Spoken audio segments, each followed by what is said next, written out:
Hi, I'm going to eat at Subway in Sweden for the first time. Can I please have a footlong? American cheese or? Yes. Do you want it toasted? Yes, please. What vegetables do you want? Okay, I need everything except avocado, corn, and pickle. I got sandwich, chips, and water. It cost me 132 crown, which is $13 for US dollar.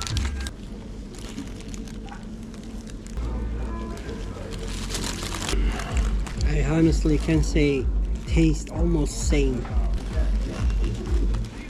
So please don't forget to subscribe because I'm trying to quit my job and do only YouTube. Okay.